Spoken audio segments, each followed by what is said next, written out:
Alors, nous avons lancé en décembre 2016, début de l'année 2017, ce nouveau programme. On s'est bien sûr appuyé sur l'encyclique du pape François, Laudato Si. Nous avons voulu suivre un petit peu le plan qu'il donne dans cette structure de ce qu'il appelle l'écologie intégrale. Euh, des liens avec la Terre, des liens avec l'humain, avec nous-mêmes, le lien avec les autres, et puis tout cela dans ce lien fondamental et ultime au Créateur. Alors, une académie, c'est quoi? En fait, c'est plus un lieu de réflexion, un lieu de rencontre.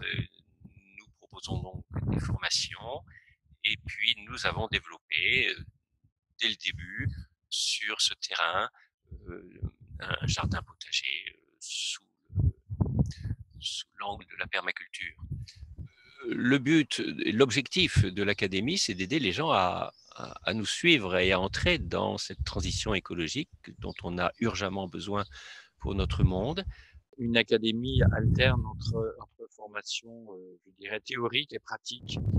Et on a besoin d'experts dans ce domaine-là. Donc, on les fait venir. C'est ainsi qu'on a un peu œuvré sur trois axes. D'abord, le rapport à la Terre.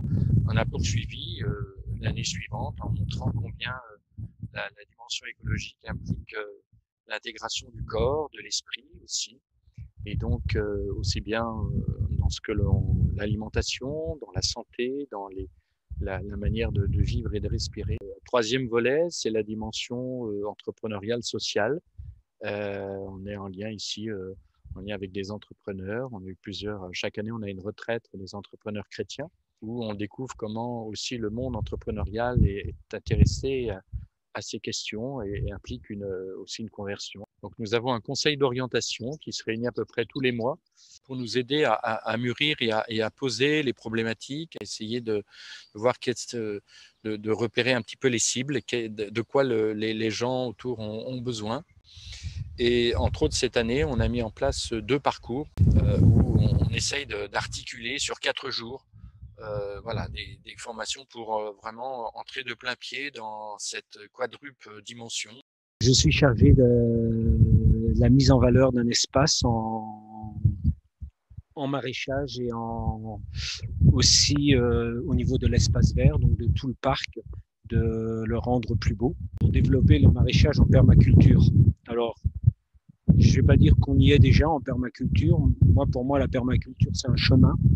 Et c'est un chemin sur le long terme. Donc, il faut redonner du temps au sol pour que la vie du sol se redéveloppe.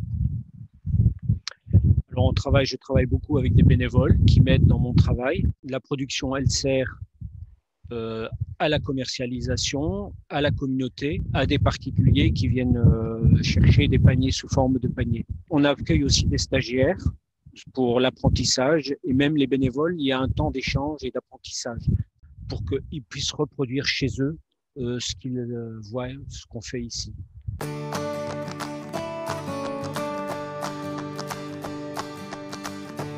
Ce qui attire le plus de personnes, ce sont les stages sur la permaculture et les stages de développement personnel.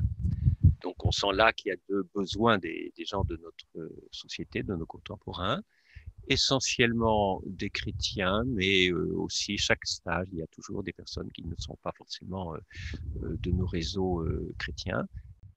Nous voudrions ouvrir davantage aux jeunes, avoir des camps de jeunes, on y pense.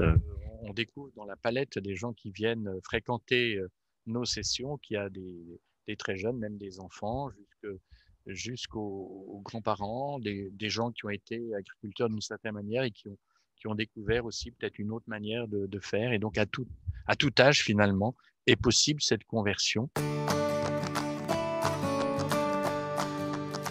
Alors déjà, le fait que le pape nous ait donné en 2015 une encyclique montre que les chrétiens doivent s'ouvrir vraiment à cette problématique. Donc, on a une clé de discernement à opérer, justement, en quoi les questions écologiques dans, par exemple, les parties vertes, en quoi elle est un élément qui est intéressant, mais elles ne sont pas nécessairement toujours intégratives. L'écologie est compatible avec notre foi dans la mesure où elle englobe ces 4 éléments, la terre, soi-même, les autres et le créateur.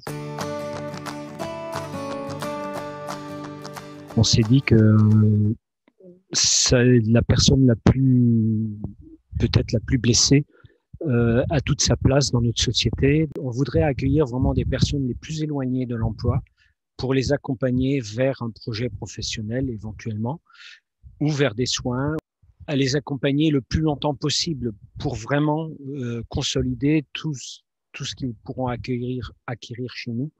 Et donc, il s'agit d'accueillir vraiment des personnes recommandées par Pôle emploi ou d'autres institutions qui ont besoin d'un réapprentissage, d'une réinsertion dans la vie à partir d'une régularité du travail, d'une production réelle.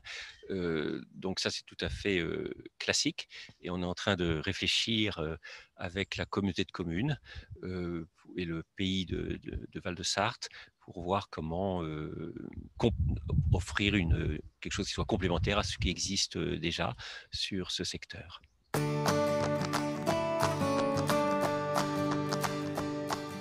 Aujourd'hui, en ayant débuté avec le maraîchage, nous pensons que la preuve est que les bénévoles sont nombreux et les stagiaires et les scolaires viennent pour apprendre, que ce besoin est réel pour aider les hommes, pour aider l'humanité à mieux respecter la création.